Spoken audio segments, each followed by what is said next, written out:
Halo, apa kabar teman-teman semuanya? Salam sehat dan sukses selalu buat kita semuanya.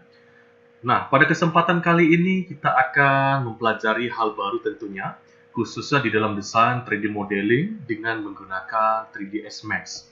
Nah, pada kali ini saya akan memaparkan ataupun memberikan sebuah tips bagaimana menggunakan yang namanya sebuah elemen di dalam 3ds Max, yaitu penggunaan light dan kamera view.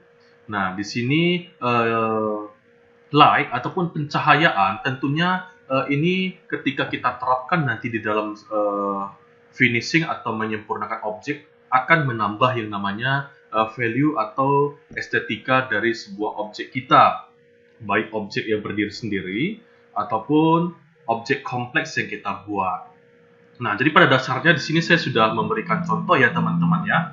Di sini ada sebuah miniatur rumah yang sebelum diterapkan yang namanya pencahayaan. Nah, kalau kita bisa lihat ya bersama-sama teman-teman ya, di sini dia flat warnanya, dia nampak jelas seperti itu. Nah, di sini penting teman-teman diingat bahwasannya di dalam menggunakan pencahayaan kita juga harus tepat di dalam menerapkan ataupun mengaplikasikannya. Nah, sebab nanti kalaupun nanti di dalam pencahayaan atau di dalam pengaplikasian light, kalau tidak tepat, nanti hasilnya pun tidak bagus juga. Sama seperti materi yang sebelumnya saya utarakan kepada teman-teman semua, bagaimana menerapkan material editor ataupun skin ya di dalam sebuah memanage yang namanya layout dari objek kita. Kalaupun nanti kebanyakan skinnya dan tidak duduk antara satu skin dengan skin lainnya, maka nanti projectnya atau katakanlah misalnya kita seperti rumah ini nanti tidak bagus hasilnya seperti itu, malah nanti lebih cenderung ke apa ya, norak seperti itu atau ya tidak bagus saja seperti itu.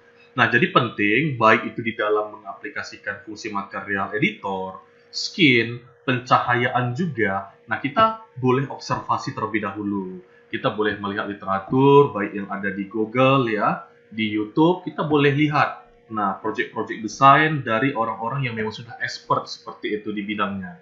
Nah, kita bisa melihat nanti bagaimana mereka mengaplikasikan skin, material di dalam sebuah objek, kemudian bagaimana pencahayaannya. Nah, nanti akan menambah referensi kita tentunya, akan menambah wawasan kita. Nah, yang seharusnya misalnya untuk tipe objek seperti ini bagaimana kira-kira seperti itu. Nah, jadi nanti semoga teman-teman juga setelah mendapatkan wawasan dari sini, teman-teman juga boleh nanti melihat tutorial-tutorial yang lain juga ya, yang berasal dari sumber-sumber yang lainnya juga. Nah, langsung saja teman-teman. Nah, bagaimana untuk memulai menggunakan yang namanya pencahayaan atau light ya di sini ya teman-teman. Nah, kita pertama-tama nanti boleh masuk ke dalam tentunya di sini ada menu light. Nah, di sini kan ada geometri. Nah, kita agak bergeser 2 langkah ya. Nah, di samping shape dia nanti ada namanya di sini lights ya. Nah, jadi pada dasarnya karena di sini saya menggunakan ini adalah Autodesk 3ds Max 2016. Nah, di sini ada beberapa konfigurasi settingan lanjut ya. Nah, jadi di sini kan ketika kita pilih lights, di sini ada tipe modulnya adalah photometric. Nah, di dalam photometric ini terdapat 3 jenis pencahayaan, target light, MR Sky Portal, dan free light. Tetapi kita tidak menggunakan ini, teman-teman ya. Nah, kita buka dari sini photometricnya, kita ganti menjadi standar.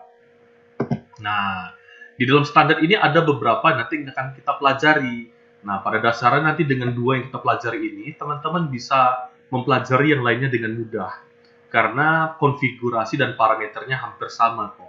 Hanya tipe-tipenya saja berbeda. Nah, jadi di dalam light standar, nah ada di sini 8 tipe pencahayaan ya. Ada target spot, target direct, omni, MR area omni, free spot, free direct, skylight, MR area spot. Nah, pada dasarnya yang akan saya bahas di sini ada 2 jenis aja. Kalau 2 jenis ini udah paham betul, yang lainnya sudah enak. Nah, yang pertama nanti itu adalah omni, oke. Nah, yang kedua itu adalah target spot. Nah, di sini teman-teman boleh simak dengan baik. Nah, untuk tipe omni, pada dasarnya kata omni ini kan bisa dibilang dari bahasa Latin ya, kalau saya tidak salah ya. Nah, omni ini kan bersifat keseluruhan. Nah, keseluruhan atau menyeluruh atau semuanya seperti itu. Seperti contoh misalnya kan kayak kita seperti manusia yang merupakan makhluk hidup, kita kan termasuk omnivora, memakan segala sesuatu, ya, baik itu misalnya daging, tumbuhan, dan sejenisnya yang memang bisa dimakan lah, bisa seperti itu ya. Nah, nah di sini berarti kalau tipe pencahayaan menggunakan omni, teman-teman, berarti dia bersifat dia menyeluruh, menyebar, ya. Contohnya seperti apa, Bang? Mungkin ada yang bertanya. Contohnya itu seperti matahari. Nah, jadi kalau tipenya matahari ini memberikan cahaya kan dia bersifat menyeluruh. Kecuali misalnya ada terhalang oleh objek-objek tertentu, maka cahayanya akan terpantulkan atau terhambat seperti itu. Nah, jadi omni ini seperti cahaya matahari ya. Nah, dia bersifat menyeluruh. Nanti saya akan demonstrasikan bagaimana sih sebenarnya. Nah, kemudian target spot. Nah, kalau target spot ini seperti namanya, berarti ada yang ditargetkan pada titik atau arah tertentu. Nah, target spot ini kalau bisa dikatakan contohnya seperti laser, seperti lampu sorot pada senter, kendaraan. Nah, bisa juga seperti apa ya? Cahaya-cahaya yang lain lah seperti itu, yang ada sumbernya seperti itu. Ya. Nah, jadi ditargetkan dia. Misalnya kayak lampu jalan juga bisa. Nah, seperti lampu-lampu hias, lampu-lampu taman, biasa juga di museum-museum, mungkin ada tipe-tipe shoot light gitu ya. Nah, untuk menambah estetika ya, untuk lebih menghidupkan suasana. Nah, itu masih dalam ranah ataupun jenis dari target spot. Nah, kita langsung aja ya. Nah, jadi pada dasarnya kalau di Omni ini memiliki satu titik saja, satu source aja. Sedangkan target spot ini dia ada dua titik atau dua source. Nah, nanti di sini kita bisa lihat ya. Nah, kita pilih dulu misalnya yang namanya kita main dulu di target spot deh, biar lebih enak ya. Nah, misalnya target spot, nah langsung aja setelah dipilih, klik kiri tahan pada yang diinginkan, sini di perspektif, klik kiri tahan, setelah itu lebarkan sambil diklik kiri ya Mas ya. Nah, jadi kalau dia semakin kecil gini, maka dia radius outputnya dia semakin kecil. Kalau ditarik melebar gini, maka semakin besar dia ya. Nah, kelihatan ya teman-teman ya.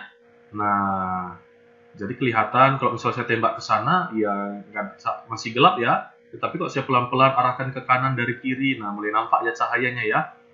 Nah, kalau teman-teman masih ingat film Mr. Bean, masih ingat ya, yang jatuh tembakan cahaya dari atas ke bawah, lebih kurang hampir sama ya. Nah, lebih kurang ini teman-teman.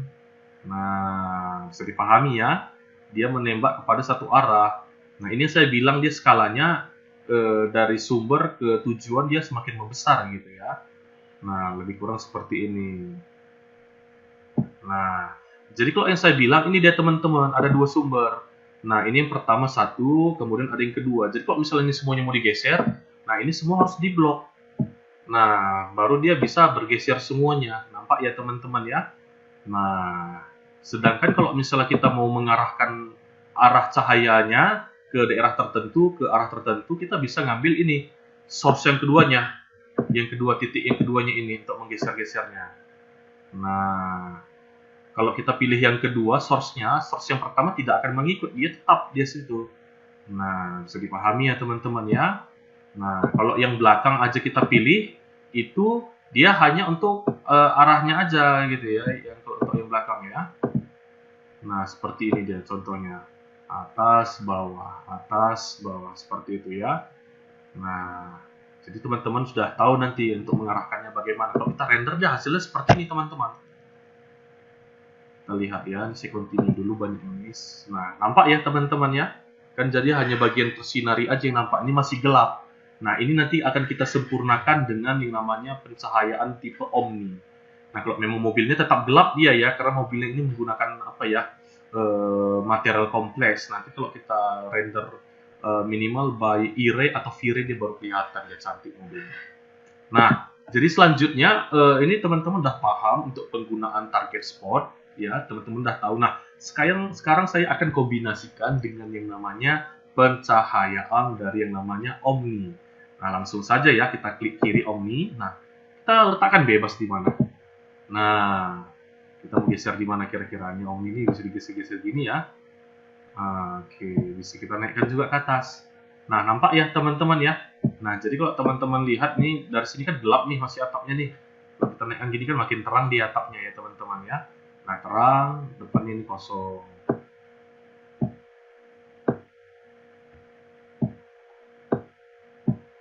kita naikkan coba. Nah, kan semakin terang gini ya. Nah, coba misalnya kita render dulu coba. Kita continue. Nah, kan lebih nampak ya, ini ada bagian yang teriris dari pencahayaan target spot, ini ada yang agak gelap gitu ya.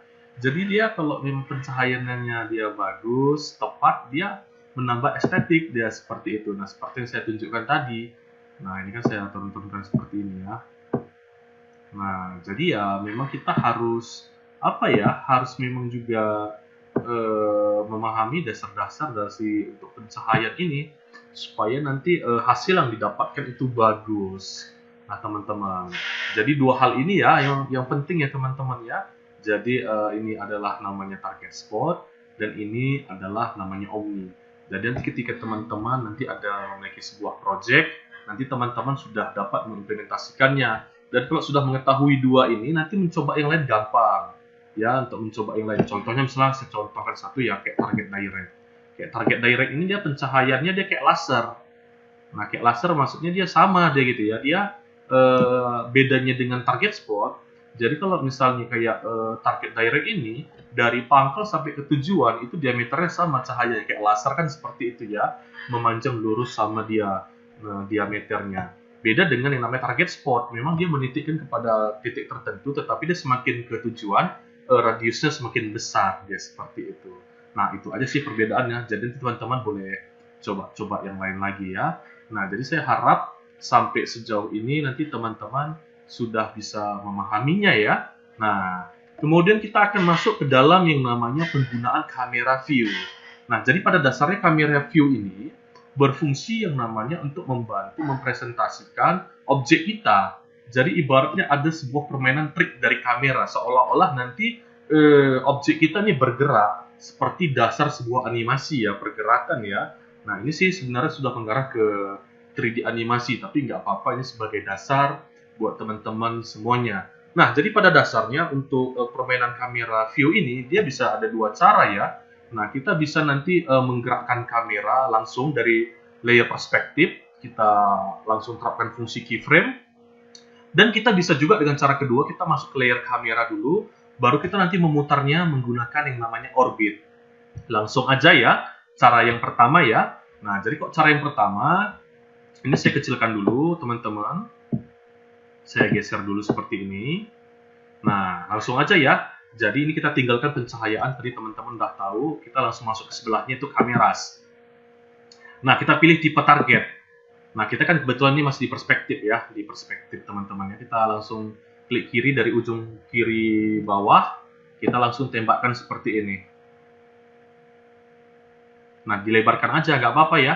Klik kiri ini masih di klik kiri tahan, lebarkan seperti ini.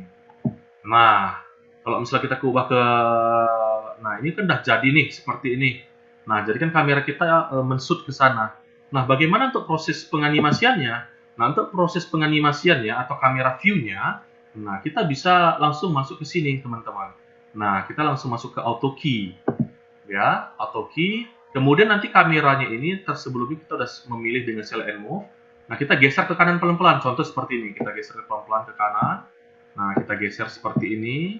Kita geser lagi. Nah, nanti ada keyframe yang terbuat ya. Nah, kita geser lagi. Oke. Kita geser lagi pelan-pelan. Jadi akan ada keyframe yang terbentuk di bawahnya ya teman-teman ya, yang warna-warna merah batangan. Nah, kalau kita play memang di sini. Nah, ini kan tadi auto key untuk merah untuk perekaman frame, dan di sini play. Nah, play animation di sini kan nggak ada kan? Nah, di sini kan hanya kameranya aja yang berjalan. Bagaimana supaya kita lihat agar seolah-olah bangunan yang berjalan? Nah, maka kita setelah dari perspektif, kita tadi dengan di perspektif, kita sudah aktifkan auto key, kemudian pergeseran frame dari kiri ke kanan, kemudian kita playkan. Nah, jadi kita masuk sekarang ke layer kamera. Nah, ini layer khusus. Kan kemarin ada 4 layer utama. Ini tambahan satu ada layer khusus. Tekan C. Nah, C ini adalah fungsi kamera. Nah, jadi pergerakan kamera kita tadi akan terekam di sini. Nah, ini teman-teman boleh lihat. Saya play ya. Nah, seperti itu dia. Bisa kelihatan ya teman-teman ya. Nah, jadi seolah-olah macam objek yang bergerak ya teman-teman ya. Jadi pada dasarnya ini bukan objek yang bergerak, tetapi kameranya yang bergerak mengitari objeknya. Nah, ini yang cara yang pertama ya teman-teman ya. Nah, ini cara yang pertama. Cara yang kedua langsung saja saya akan demonstrasikan. Nah, cara yang kedua itu adalah seperti ini. Nah, ini saya buang dulu deh kameranya ya. Nggak saya pakai dulu ya. Nah, saya akan arahkan dulu sama teman-teman, saya bagusin dulu seperti ini. Nah, cara yang kedua seperti ini. Nah, ini setelah jadi seperti ini, saya matikan dulu auto key. Nah, kita langsung masuk ke yang namanya fungsi kamera. Nah, ini kita buat dulu kameranya teman-teman ya. Dia harus dibuat dulu kameranya, saya pilih target dulu. Sama klik kiri tahan lebarkan.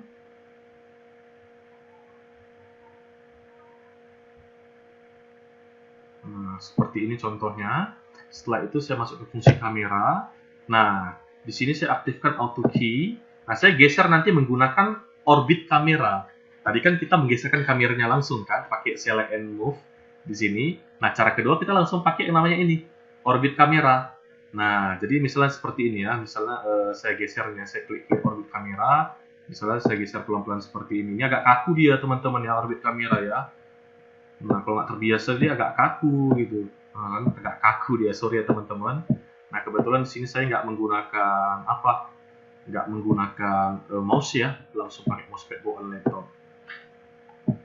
Oke, ini sebagai contoh aja ya teman-teman. Nah, coba kita lihat hasilnya.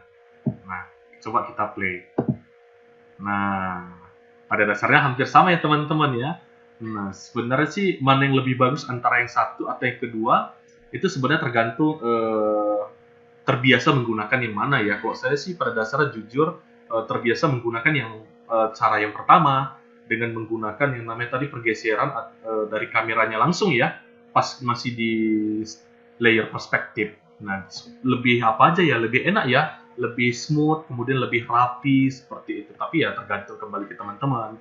Terbiasanya gimana menggunakan metode 1 atau metode 2. Nah, lebih kurang seperti itu ya teman-teman ya. Nah, jadi gampang ya pada dasarnya, mudah untuk dipahami ya. Jadi kita pada kesempatan siang hari ini itu sudah mempelajari beberapa hal. Yang pertama itu mengenai namanya pencahayaan ya. Pencahayaan tadi pada dasarnya ada dua yang paling sering digunakan, Omni dan satu lagi target spot. Teman-teman tadi udah lihat tadi ya. Kemudian yang kedua yang kita pelajari adalah kamera view. Nah, bagaimana untuk mempresentasikan, menganimasikan sebuah project kita. Tadi ada dua cara ya. Cara yang pertama tadi itu dengan menggunakan langsung kameranya digeser itu pada layer perspektif. Nah, dengan cara yang kedua kita menggesernya itu dengan menggunakan itu adalah orbit ya. Nah, orbit di mana kita sudah berada di layer kamera terlebih dahulu ya dengan menekan C sekali pada keyboard. Tapi pada dasarnya teman-teman nanti harus memilih dulu fungsi dari kameranya ya. Nah, kamera view-nya yaitu target. Oke. Semoga sharing ilmu wawasan pada kesempatan siang hari ini menambah pengetahuan baru, referensi dari teman-teman, sehingga nanti ketika teman-teman di dalam menyempurnakan objek, tentunya ini bisa menjadi sebuah hal-hal ya ataupun menjadi elemen-elemen untuk melengkapi dari karya Anda sekalian. Demikian hal yang bisa saya sharing pada kita semua, pada Anda sekalian. Semoga bermanfaat dan sampai jumpa pada tips-tips dan sharing-sharing pengetahuan selanjutnya tentunya di materi 3ds Max. Terima kasih, salam sehat dan sukses selalu buat kita semuanya. Saya akhiri dengan ucapan terima kasih buat kita semuanya. Thank you.